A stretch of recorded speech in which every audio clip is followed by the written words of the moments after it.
to be there, please do sit down. Please do not block camera from behind you. Warm welcome to all of you to the opening activities of the International Media Center here at Bharat Mandapam, Pragati Maidan. We are delighted that India and across the world, your presence here is testimony to that. From tomorrow, we have one of the very important activities of the G20, this G20 summit being hosted by Prime Minister Shri Narendra Modi, to give us a sense of is in store and what has been happening so far. We have our proud privilege to have here on the dais Shri Amitabh Kant, Indian Sherpa, joining him Shri Ajay Seth, Secretary DA, also the Finance Deputy of the process. Next to him, Shri Harshvardhan Shringla, Chief Coordinator of the G20, and on my left, Shri Vinay Quatra, Foreign Secretary.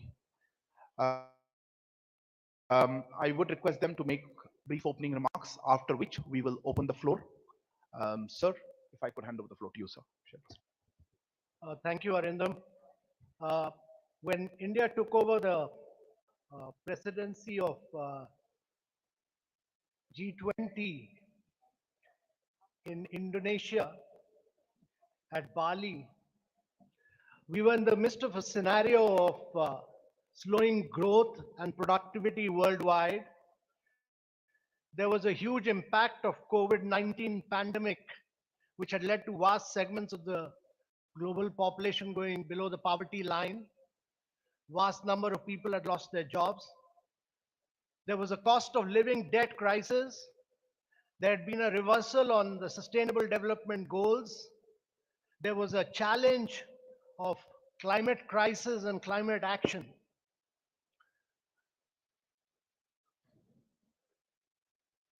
At that point, India felt that we should start our presidency with the theme of Vasudev Kutumbakam. That is, the world is one family. We are one earth, one family, and we should have one future. And the Prime Minister, who's the leader of G20 from India, and I act as his Sherpa, he said that our presidency, India's presidency, should actually be inclusive, it should be ambitious, it should be decisive, and it should be action oriented. And these are the four principles on which we have worked. And I can assure you that we have lived up to his vision of being inclusive, ambitious, action oriented, and very, very decisive during our presidency. During this presidency, we had some broad priorities with which we started. And these priorities were very critical for the global world. First of which, at a point of time when the 1/3 of the world is facing a recession, we should drive bold, sustainable, strong, and inclusive growth. The second key priority for us was to have accelerated sustainable development goals because only 12 of the 169 SDGs tracked, and we are way behind the schedule. We are midway at the 2030 action point, but we are way behind, and therefore accelerating SDGs, improving learning outcomes, health outcomes, nutrition, all these were very critical for India's presidency. Thirdly, we wanted the world to take the lead on green development in the context of climate action and climate finance. And there were several components of this which we wanted to drive. And therefore, green development, climate action, climate finance was our third priority. And because both SDGs and climate action require finance, particularly for developing and de- developing and emerging markets in the global south, it was critical that we focus on multilateral institutions of the 21st century, how to redesign and reform them. And our view was that global south, developing countries, emerging markets, which has been a very, very key component of India's presidency, must be able to get long term financing and must be able to use new instruments for financing to drive both SDG and climate finance. So, the fifth priority of India's presidency was that we must have technological development and digital public infrastructure. Because if we have to lift vast segments of the population, if we have to make a difference to the global south, technology will be the key driver. And most of the innovations in the world have come from the big tech in the West, and even in China, they've come from big tech. But India has created a very unique model of digital public infrastructure, which is open source, open API, is interoperable, and has enabled digital identity for every citizen, has enabled bank account for every citizen, has enabled everyone to do fast payments, has enabled everyone to improve learning outcomes and health outcomes. And during the COVID, we were able to do 2.2 billion COVID vaccinations.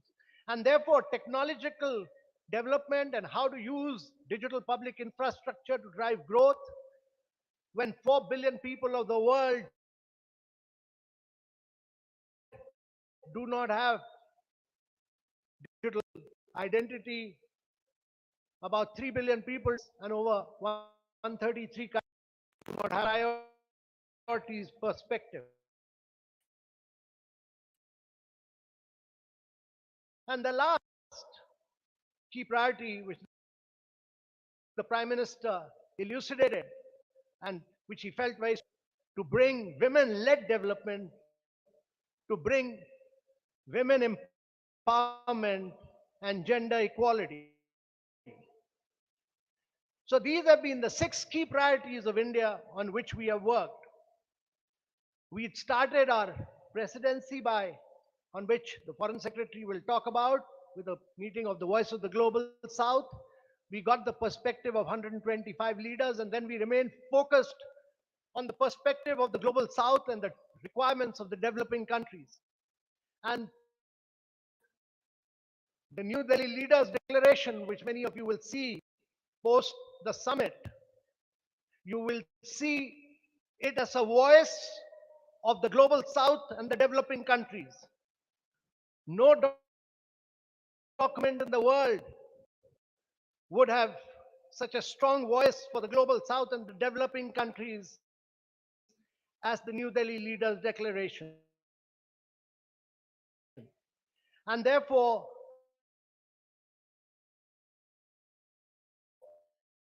the Prime Minister's presidency being a very name, there's been a huge scale and reach of India's presidency. There have been 19 G20 countries, 9 organizations, there are 11 international organizations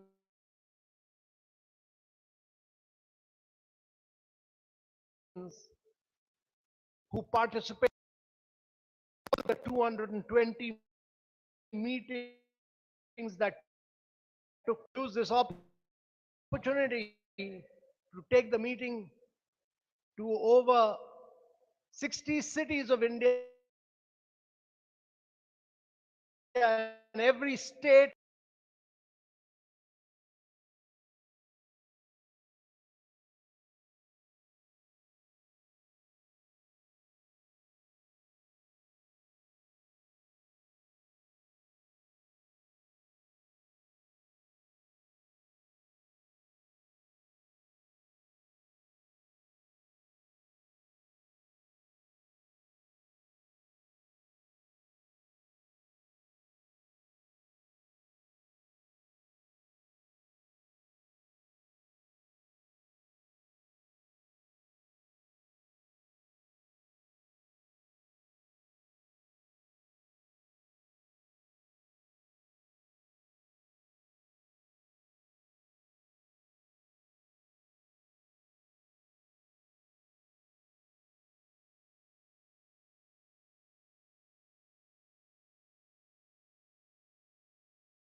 bring a huge transformation to the city infrastructure and city 60 cities. When G20s are held across other countries, they are held in the capital or maximum 2 cities. In India's case, we've held them over 60 cities of India and used this as an opportunity to transform them. So, ladies and gentlemen, we've had over the biggest participation in G20 from across the world. We have had Africa's highest ever participation. In addition to the 29 countries, we have had 32 additional countries. We've had, we've been the voice of the global south. We've done a huge number of Indian, uh, during this period, we've used this opportunity also to push a huge amount of Indian narrative through one district, one product. That is, every district which has come out with a product focused. That was the only gift we gave to all the visitors who came during our presidency so that we could have an impact on the lives of our artisans. We have focused on millets, which is critical from the viewpoint of sustainability of agriculture. We have focused on achievements of India as a mother of democracy, has focused on the digital transformation and digital public infrastructure.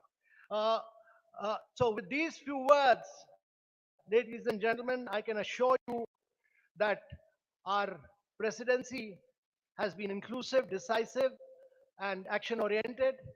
Our New Delhi leaders' declaration is almost ready. I would not like to dwell on it because this declaration will be recommended to the leaders, and the leaders will then accept it. And only after it has been accepted by the leaders, we'll be able to talk about the actual achievements of this declaration. With these few words, I'll conclude. Thank you very much. Thank you very much, sir. May I now hand over the floor to Shri Ajay Seth, Finance Deputy, sir. Good afternoon to all.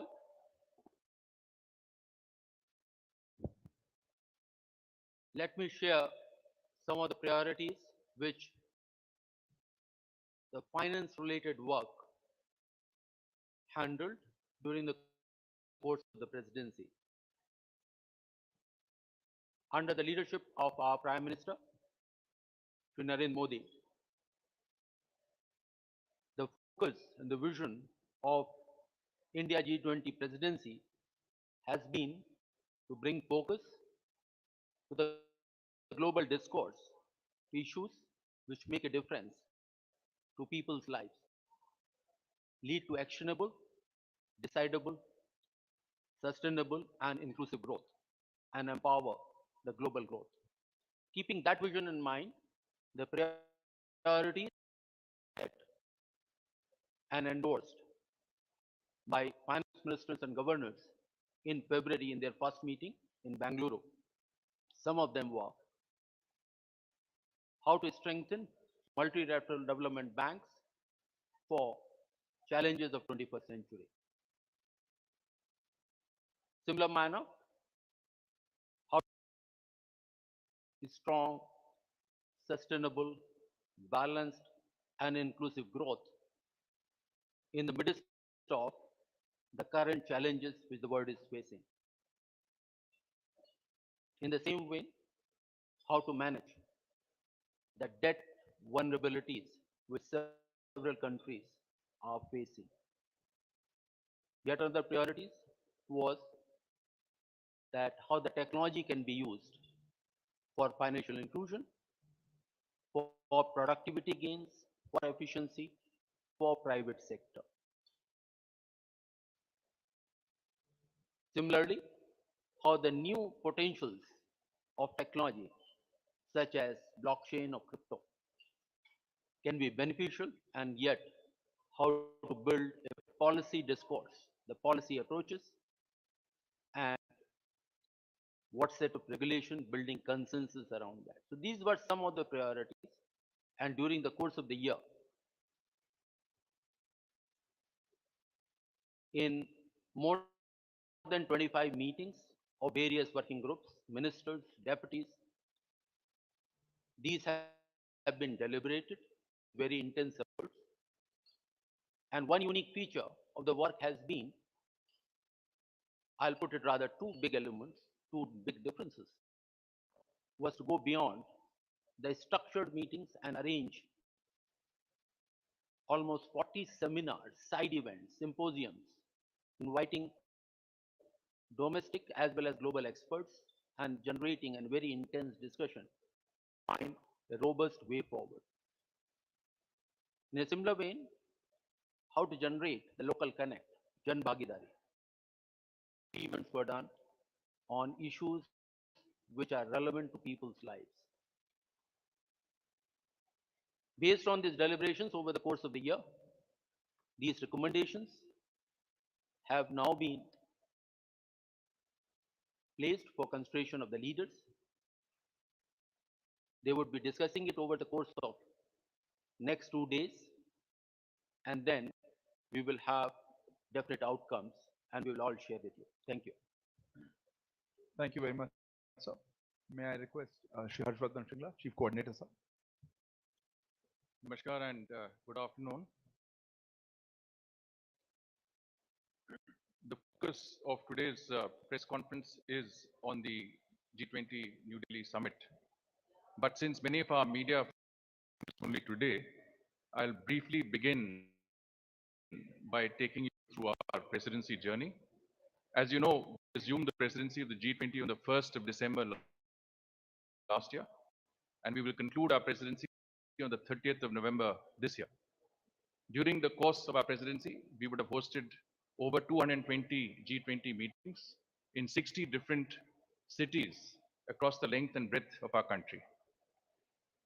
In keeping with the Prime Minister's vision of a pan-Indian G20, we will have hosted one G20 meeting in at least one G20 meeting in every state and union territory of India.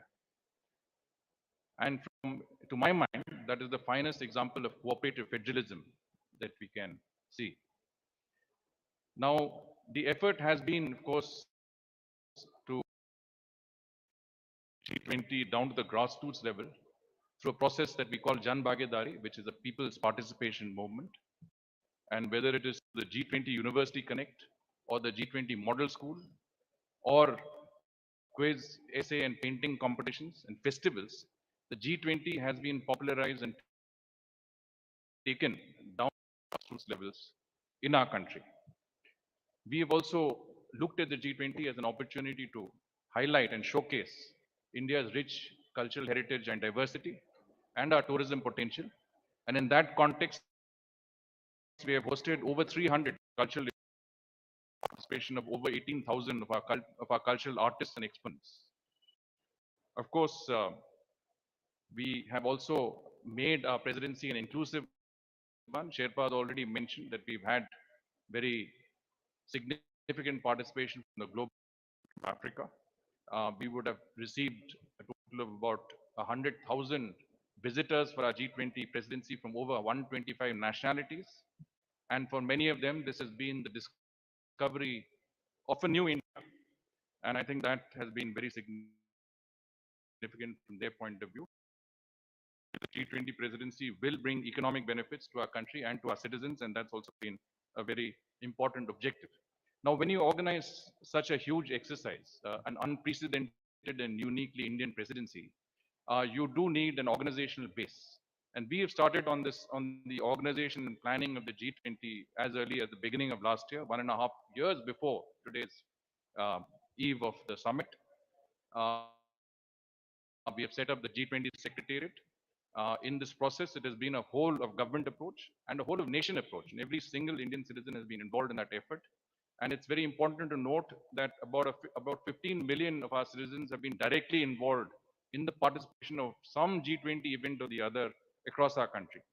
So in that organizational endeavor, guidance from the minister himself, from cabinet ministers, there is a coordination committee which has been set up under the principal secretary to the Prime Minister, which includes the NSA, which includes cabinet secretaries, senior secretaries, Sherpa and all of us here. And this committee has been meeting regularly. It's met at least 9 times formally, but many times informally, and has provided extensive guidance on every aspect and overseen every aspect of the presidency's organization and management. So I think that was important. Now, on the summit itself, of course, Foreign Secretary and Sherpa will take you through the program elements, but it's important for you to know what else is there and what are the activities and exhibitions and other events which are within the Bharat Mandapam, within the G20 summit complex. Of course, the media center is one that you have seen. Both halls 4 and 5 have been earmarked for the media center. We expect to host between 2 and 3,000 international and domestic media here. It will be a state-of-the-art media center with over 1,300 workstations, high-speed internet, and additional Secretary XP would have communicated to you the other aspects of this media center. There is a emphasis on the cultural aspects of our. There is a very unique exhibition which is called the Cultural Corridor, which will be on display at the convention center.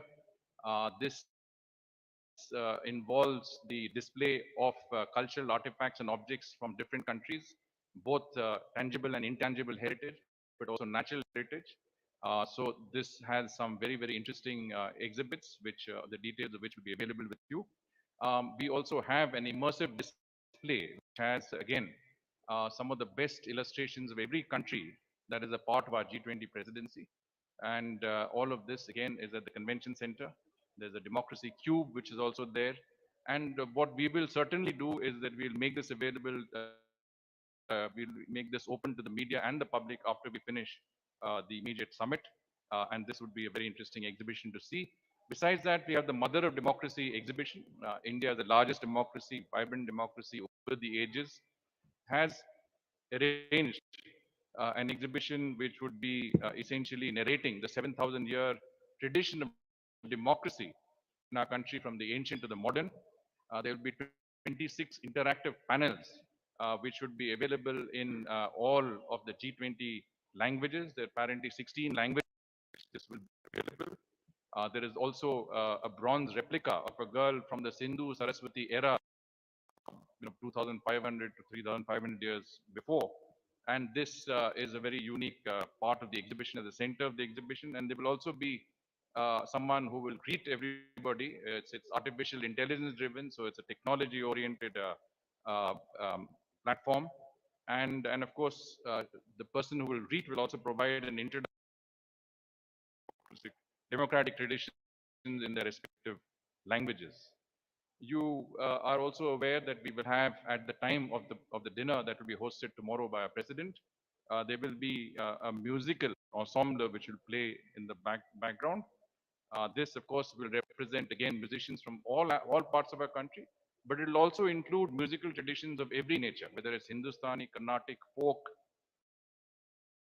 bhajans, every of music in our country will be covered by these 77 musicians, who would also include young students, um, uh, people who have some disabilities, but also people who are from different walks of life across our country. They will also be displaying some very rare instruments, musical instruments, which are hardly ever seen or played in our country, but this is something that is an opportunity for us to see so many rare instruments coming together in this particular area. Now, there will be a strong emphasis on technology, especially technology that is linked to public, digital public infrastructure. And in that context, we will have a few exhibitions at the media center. If you enter the foyer of the media center, you will see a display by our information technology, which is basically a digital India zone, which will have the display of all of the mobile apps and the platforms under which we have arranged to deliver development to the grassroots levels in India, right from Aadhaar to UPI. And this entire India stack will be available. And if any of you do follow medical issues, please ensure that you go and Sanjeevani, a digital platform that will have a doctor advise you immediately on the spot. Similarly, we have a Reserve Bank of India Innovation Hub, which is again in the media center. And this innovation hub will display technologies that fintech, which has not yet been introduced to the public domain, These are still in the pilot stages. One of them is the central bank digital currency, through which even international media who are here who don't have bank accounts in India will be able to get some money in their mobile wallets and will be able to use that digitally products in our Crafts Mela, which will be in the adjoining hall number 3. And this Crafts Mela will also, each stall of the Crafts Mela, which represents a different state or union territory of India, displaying, as Sherpa mentioned, the ODOP products and geographical indicator products, will have a QR code compatible with your mobile digital currency and with the UPI. We will also have a frictionless credit display, which basically again is a cutting edge technology under which any credit to be given, say to our farmers, the information relating to that would be immediately available on your mobile phone or your iPad, from the land records to your Aadhaar to your previous credit history. And this will enable credit to be given within a few minutes of time with each of the farmers. And so from that point of view, I think we also have, I hope all of you have downloaded our digital app, the G20 India digital app, which is again a state-of-the-art app, which enables you to get this in any language in the G20. You can get it in Portuguese, in German, in Japanese. And this will also enable you to talk to anybody who doesn't understand your language, say from Hindi to Japanese or from Portuguese to German. It will be instant conversation through the app. You can navigate from one part of the Bharat Mandapam to any other part of this complex. It will enable you to get there without a problem. And any information that you may need on our presidency, on the G20, on India, UPI, any aspects of this is available. And of course, if you feel like a yoga break, that's also there on our app. So I'll stop here. Any other thing, but we'll stop. Thank you very much, sir. May I hand over to Foreign Secretary, Shivane Quatra. Thank you very much, and good afternoon to friends from the media, both domestic and international. I have 6 brief points to make, besides what has already been shared by my colleagues, senior colleagues, Sherpas, Chief Coordinator and Secretary, Department of Economic Affairs. Point number first, if you really want to get a sense of India's vision, priorities, and approach to the G20 presidency, uh, I would encourage all of you to read the op-ed that the Honorable Prime Minister of India has written yesterday. It captures, it distilled a sense of how India envisions and looks at the ongoing G20 presidency of India. 2, the coming together of the 41 heads of delegations, heads of state, government, heads of international organization in India starting yesterday is under Prime Minister's personal leadership and direction. It is essentially a celebration of the coming together of the G20. As Shepa mentioned earlier, it's the largest ever participation of the Global South in India. 3, whether it concerns India's national priorities with regard to G20 or the priorities of G20 countries as a collective, as also the interests of the Global South. The specifics of the agenda, which the Sherpa and the Department of Economic Affairs Secretary mentioned, they have been structured in a most inclusive and the harmonious concepts of one earth, one family, one future. 4, very briefly, with regard to the program of the G20 summit. The summit official conference program is structured around 2 sessions. First one Earth starting tomorrow morning, one family tomorrow afternoon, and one future in the morning of the 10th. Besides 3 sessions of the conference, there would also be a couple of sideline events which are currently being structured involving India and other heads of the state who are visiting us here. Third, a dinner by the Honorable President of India tomorrow. Fourth, a visit to the Rajghat to pay homage to Mahatma Gandhi.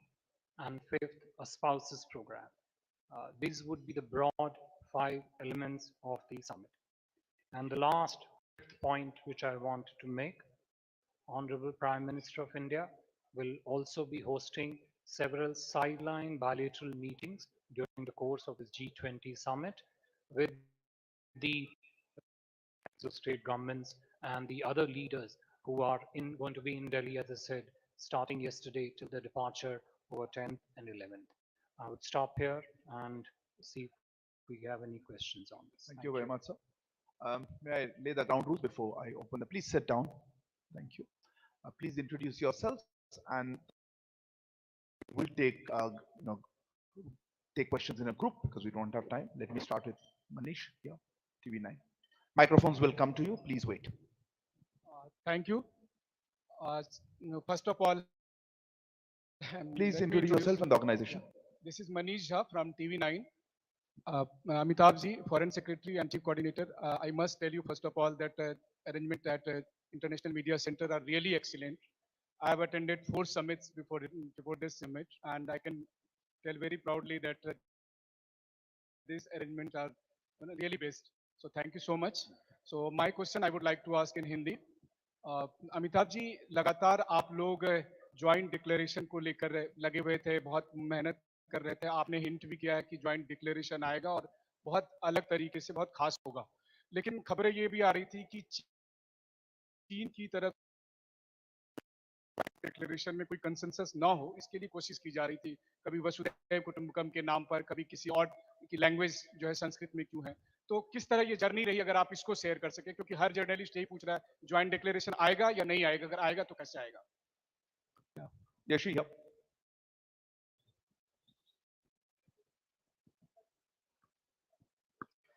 This is Yeshi Seli from the New Indian Express. I'd like to know, Yeshi Seli from the New Indian Express. I'd like to know who's representing African Union. Is it Wakisol for G20? And is the G20 officially going to be Yes, called? you're not audible. Could you repeat again? Can you hear me now? Yeah. So this is Yeshi Seli from the New Indian Express. I who's representing the African Union for the summit, and is the G20 officially going to be called G21 after the conclusion of the summit? Okay. Siddhant.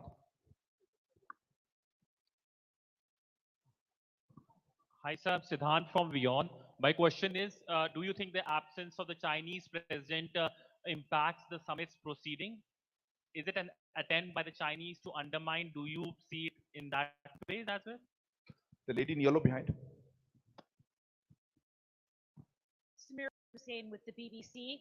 I'm wondering if you think that that Ukraine will derail talks and the ability to come up with a joint statement. I'll repeat the question. None of you are pretty audible. Say, will Ukraine derail the talks and the ability to come up with the joint declaration? That's what I heard. Will Ukraine derail the talks? Yeah, I'll take one more question here. Yeah, right here. Nainima, yeah.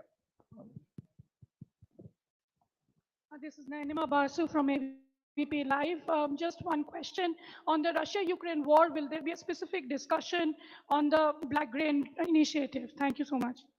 So, can I pass on these 5 questions, perhaps? So let me first say that on the journey of the joint declaration, I would prefer to speak after the summit is over, because the journey has just started. It's not ended. So I think you should have a little bit of patience. We'll give you a complete glimpse of what the journey has been after the summit gets over, because, this is a leaders summit. I'm only the Sherpa of my leader, who's the Prime Minister of India. So the recommendations of the Sherpas are made to their respective leaders. The leaders have to accept those recommendations and approve them. Once they are approved, then that will get into public domain and we'll be able to talk about it. Some of the other questions also related to the content of the leaders' declaration. And I would request all of you to realize the high nature of confidentiality of the leaders' declaration, because it has to be placed before the leaders and they have to approve it. But after that, we will be very happy to explain, elucidate, and take you into all the details of that leader's declaration. Uh, as far as AU is concerned, let me say that the Prime Minister, who's a great believer in Global South, had written to all the leaders and there has been a very positive response, but formally that'll come before the summit. Thirdly, on the Chinese, I would merely like to say that China is a multilateral player. In multilateral discussions, the issues are very different from bilateral issues. And Chinese discuss issues of growth, development from their perspective. The challenge about any multilateral discussion is that you have to bring consensus across every issue. Every country has a veto power, and therefore we have to bring everybody on board. And I must say that we have been able to work with every single country, and bring them on board, which you will later see. There was an issue about Russia-Ukraine conflict. Let me say that G20 is an economic forum. It discusses issues of growth and development. Uh, However, last year in Bali, there was a feeling that issues of conflict and war have an impact on growth and development. So food, fuel, and fertilizer get impacted, and therefore that issue was discussed. And this year also, as a consequence of the challenge of growth and development and implementation of SDG, that issue has been discussed at great length, and we will talk about it once the leaders summit is over, because whatever we discuss will have to be first discussed by the leaders, and they will have to take a formal decision on that. And then after that has been decided, to you at great length on this issue. Foreign Secretary, sir, would you like to say anything on these issues? Nothing much to add except to the questions which was asked with regard to the presence or absence of leaders. I think External Affairs Ministers of India has already spoken on that issue, and I think that statement stands for itself. Thank you. I'll open the floor for the next round of questions. I saw a hand here. Yeah, please. I'll come back. Sir, sir, this is Kaushik from Dainik Bhaskar. This is center. Foreign Secretary, sir, for the first time, Chinese president is not taking part in G20. Have they provided any reason for his skipping this summit? And do you think that his absence is playing a spoiler, as Jack Sullivan put it? Yeah, a question there. Yeah, please. Yes, ma'am. Go ahead. Microphone's working. Yeah. Runjhun Sharma, India correspondent for RT Russia today. My questions for Mr. Kant. How would you say the response, rather negotiations are going for the inclusion of African Union into the bloc? Also, how do you think We'll it will limit benefit ourselves both to the one sides? question. Sorry, just don't have time. Yeah, Saurabh.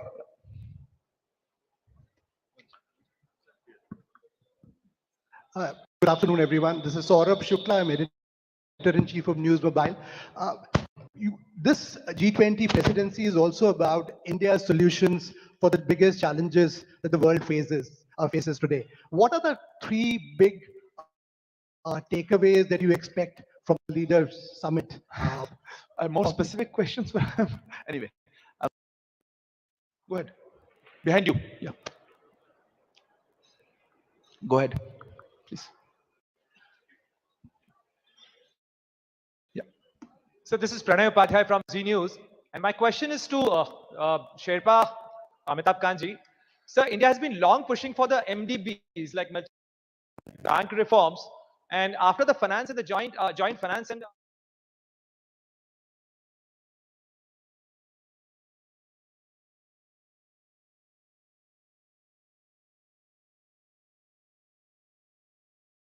Okay. I'll take one more question here. Yeah, gentleman in the back. Yeah, please.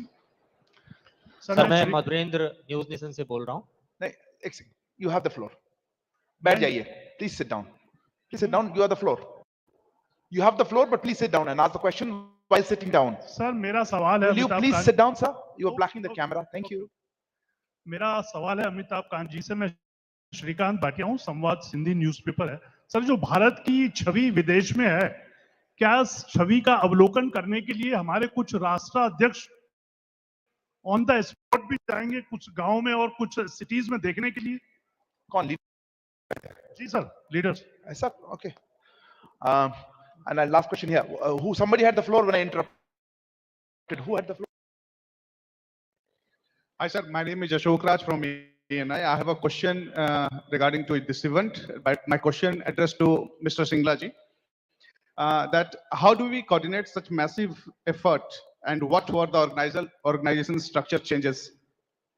I'll take this round of questions, sir.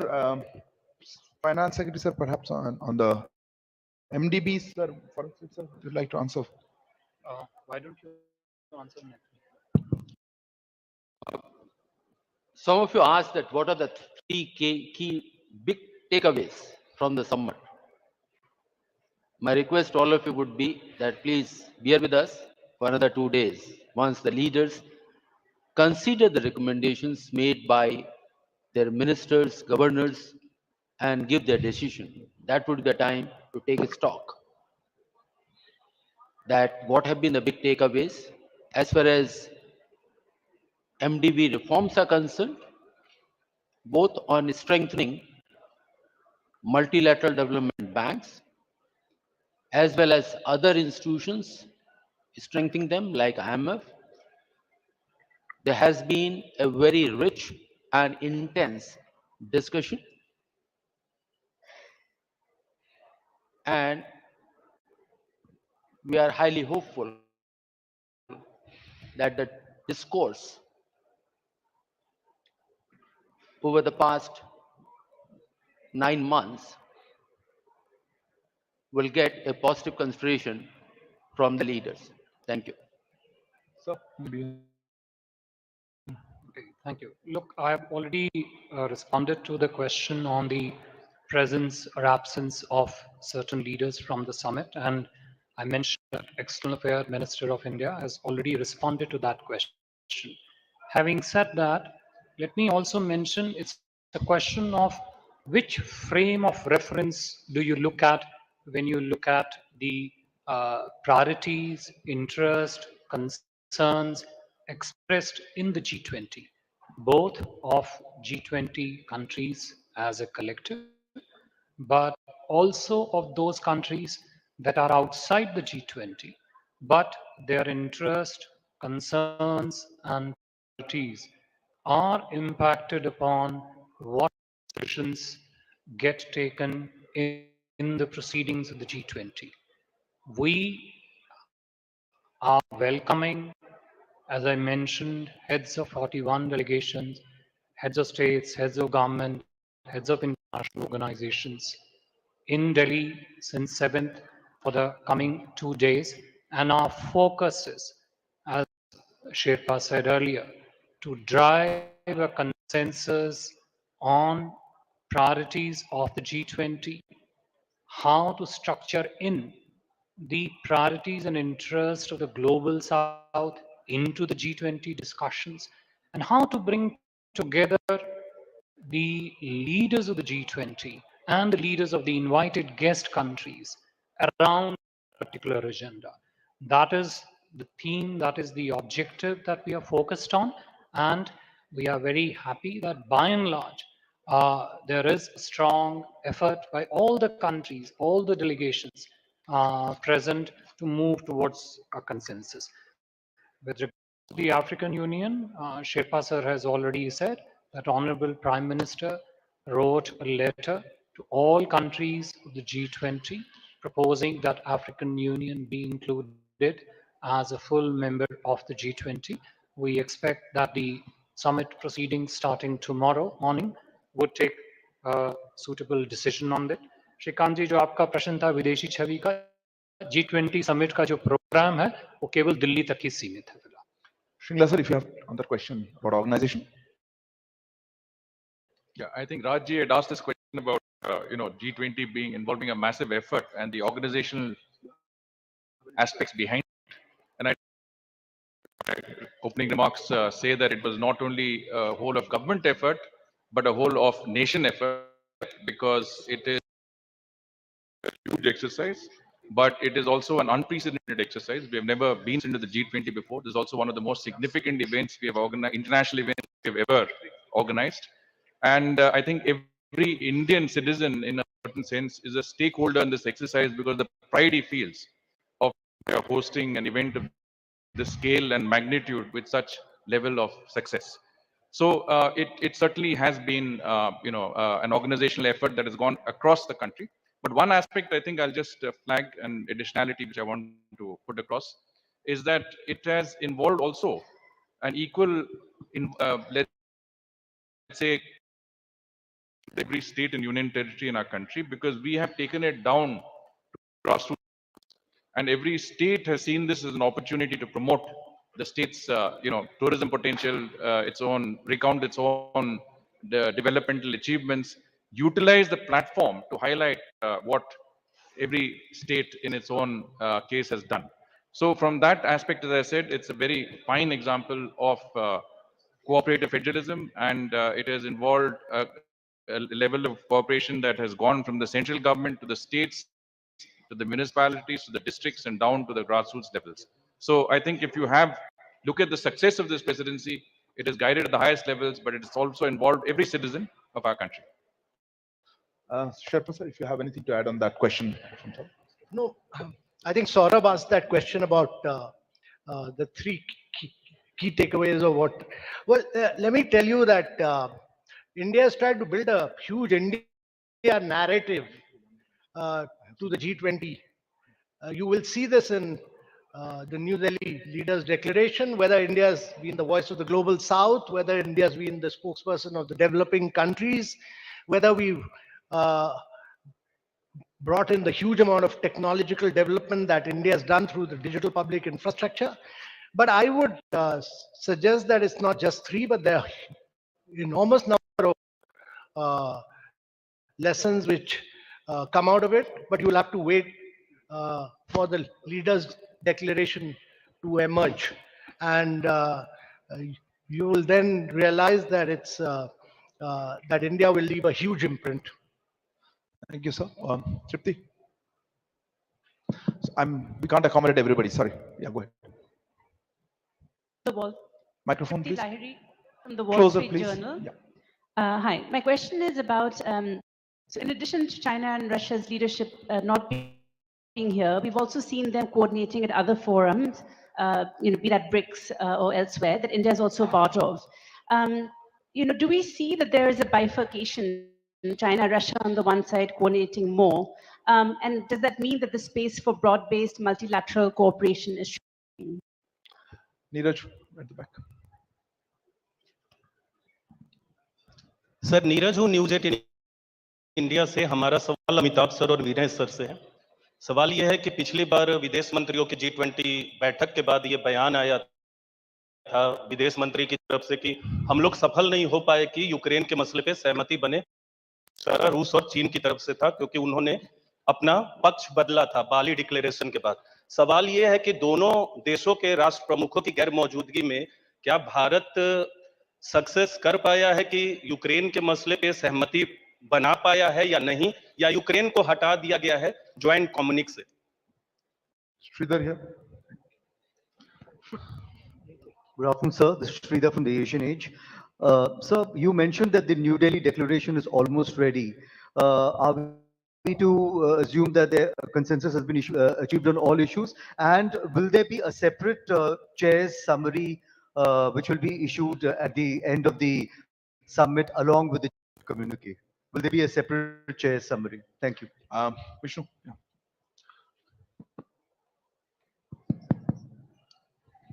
Good afternoon, Vishnu Shom from NDTV. There's a World Bank report which has come out, which has praised India's digital public infrastructure. I'm just trying to understand, how is India going to disseminate this infrastructure? Will it be through an organization or an institution like the Solar Alliance? There's a lady in the back, hand up there. I saw a long time ago. Yeah, you're the lady, ma'am. Thank you so much. Xenia, RT.com. A question is, since we discussed the global growth, has the issue of developed countries imposing unilateral sanctions been discussed, or their responsibility for imposing such sanctions, which affects, the global growth and especially the undeveloped countries? Has this been discussed as well, and will this figure in the communique probably? Question here. Yeah. You. A reporter for Shanghai Media Group. So, close the microphone. Reporter from Shanghai Media Group. You mentioned that all participants show common interest in global south, but I do believe there are different concerns between the global south and the developed countries. So how India presidency will show its decisiveness in this? Thank you. Last question right at the back. Yeah, please go ahead. Yeah. So this is Rishabh from Times Now. So just last week, the Russian ambassador, Indian negotiating team was under immense pressure, and there were teams that tried to hijack the whole negotiation. If you can shed some light on that, how difficult it was during the negotiating time to come to a joint declaration, if that is possible, a day after. I think Rishabh, that question is answered. Anyway, so I'll pass on this question. So may I start with the Foreign Secretary, sir? You had some. Okay.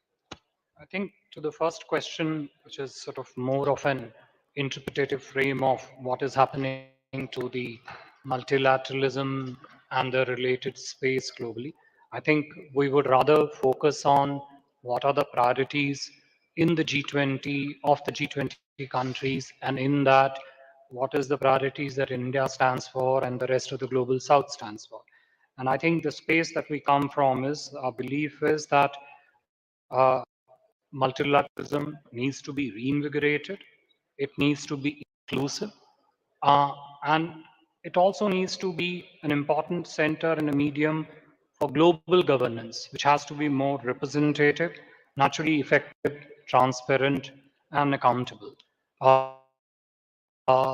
We have brought up these points strongly in the discussions in various meetings of the G20, including in particular the G20 foreign ministers meeting, and we will see how that finds reflection in the communique that's being negotiated.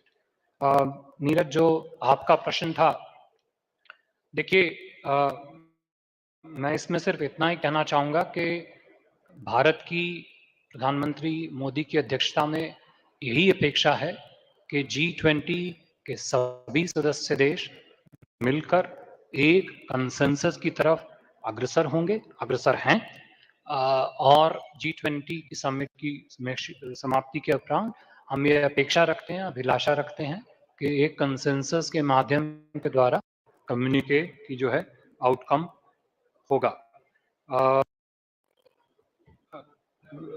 To the question on the DPI thing, I think we would ask Sherpa sir to comment, talk about that. So, well, let me say that when we started India's presidency, very few about digital public infrastructure and the open source model of it. This has been extensively taken forward by both the track and the Sherpa track in a very vigorous manner. And today's India's digital public infrastructure has been broadly accepted that this is the way to bring in financial inclusion. This is the way to do fast payments. This is the way to drive tech innovation of the future. And I think one of our great achievements, all of this has come into discussion during India's G20 presidency. The digital public infrastructure get expanded, develop strong externalities outside India and also, of course, within India. I think that is something which remains a very strong, robust, and an ongoing effort of the entire government of India and various departments. There are multiple lines of effort to ensure that DPI not only expands and spreads across various economic ecosystems within India, but also develops a huge value proposition for governance, for transparency, for financial inclusion internationally. And as I said, there are several strands and lines of effort which are underway.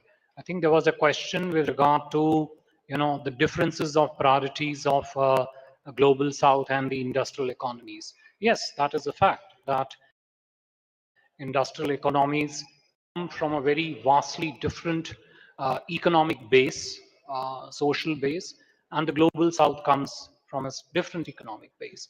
But this is not to say that the priorities, interests, and global and concerns of the global South are not relevant in the context of G20. I think, if anything, they are perhaps central to the effectiveness, the functioning, and the successful outcome of the G20 modalities. So yes, those are different perspectives of the two respective, I would say, segments of the economy, but they both have a very important interface when it comes to the deliberations of the G20. And as I said early on, India and Prime Minister Modi himself have been in the forefront about speaking on the priorities of the global South. More importantly, why and how those priorities could be structured in to the agenda and the discussions of the G20.